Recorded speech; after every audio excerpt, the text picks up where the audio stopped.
So even because folks look, people who want sort of county by county or say, well, let's get back online faster, say, well, look, in some states there's less than 200 cases. In many states there's less than 200 cases right now. You're saying even in those states, the same kind of shutdown needs to occur?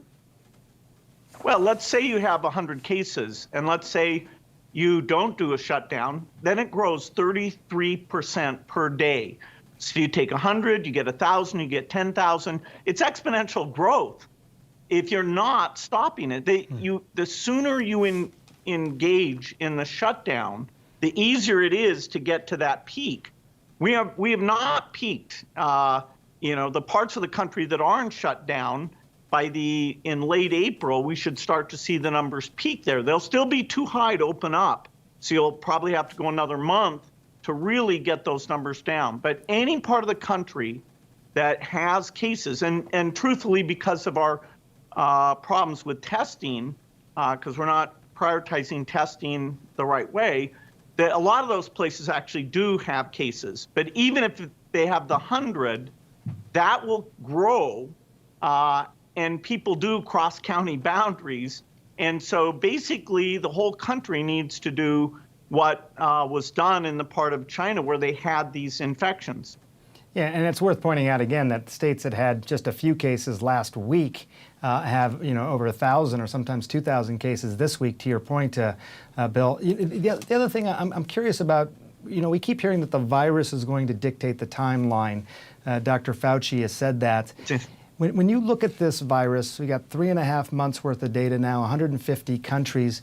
If you apply all the analytics that Microsoft, all the analytics that we can possibly apply to this, is how this is going to sort of progress and end knowable? I mean, can you give a clear answer depending on what sort of mitigation measures we have in place? It's very likely that rich countries who uniformly throughout their country do a serious shutdown, that they will be able to avoid a high percentage of their population getting infected. That's what the exemplars, like some of the work in China and South Korea, are telling us.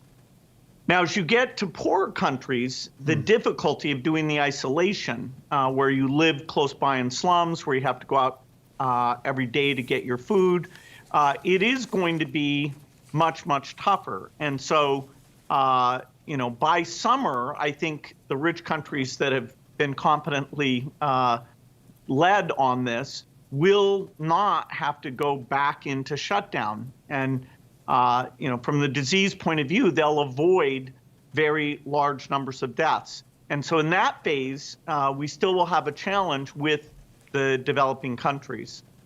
One of the things that Dr. Fauci actually said in our last hour, which really concerned me, and I was asking him about the states that, I think there's more than a dozen or so that have just 100 or 200 reported cases. He was saying how it's critical that, that those states, that they have testing there, that they test, and that they do contact tracing of all those who are known to be infected to really, right now, when the numbers are still low, track it all.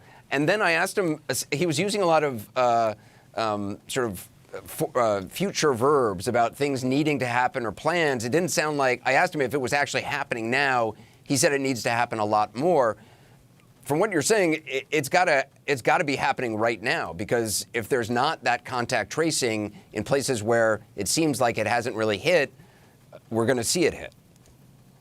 That's right. I mean, we wish that we'd shut down even sooner in places like New York. Then you would have not had the medical overload that is such a huge challenge for them.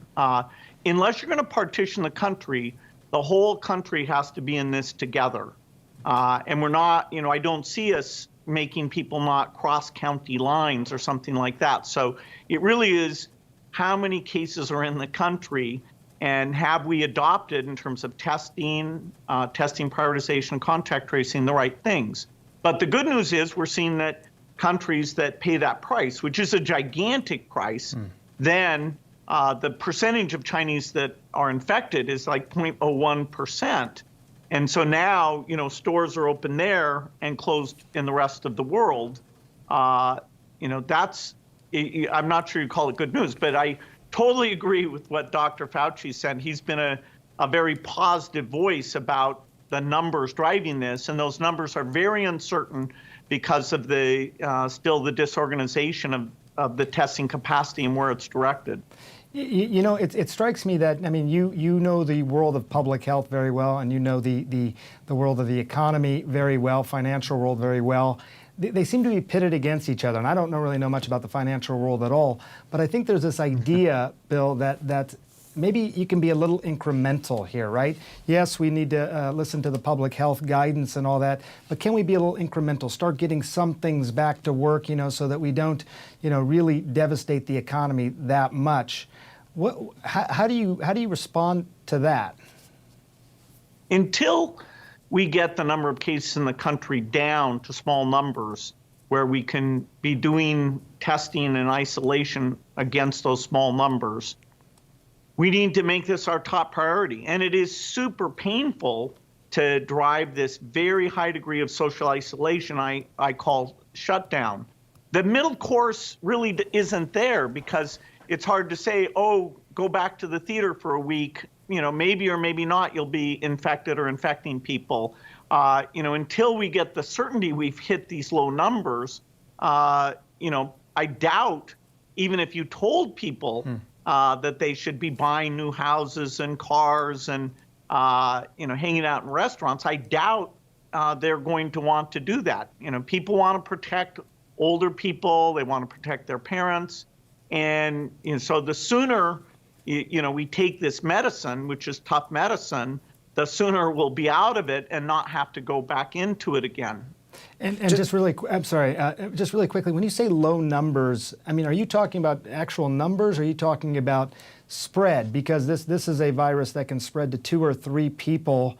That's a lot. I mean, if it spreads just below one person, is that what you're talking about, or are you talking about actual numbers? Well, the absolute numbers better be pretty low, because you're going to have the testing capacity to take the remaining positives, see them early, and so you're not getting that exponential spread. And that's why looking at the other countries who acted sooner and in some cases did not have to shut down to a full degree, that's where the lessons are. They can show us, okay, what was the medical history? So you see if asymptomatics are spreading. But yes, the absolute numbers are going to have to be fairly low, and we'll have some degree of caution. We won't open up completely overnight, and because we don't want quite the full exponentiation, even off of the small base that we'll get ourselves to. I don't want to be political in any way, but just in terms of for folks who are out there, and looking forward, I always think it's better to know just factually what's coming down the pike than it's good to have hopes and aspirations, but it's good also to know what's actually coming down the pike. For people who are believing or imagining that, in middle of April or early April, people are going to be able to gather together in churches for Easter celebrations, or go back to work in a regular way. It's sounding like you're saying that's not. You don't believe that's realistic. No, it's not realistic. The numbers are still going up. That only happens after the numbers have peaked and are going down a lot and getting down to an absolute level. There are some good things happening. The work on a vaccine, although that probably will take 18 months, that's going full speed ahead. Our foundation is funding that. We're looking at getting vaccines to everyone in the world. So in the long run, that is the key thing. We had a really positive result that people were wondering, did you have to have a medical person swab you in this way that they stuck it deep in your nose?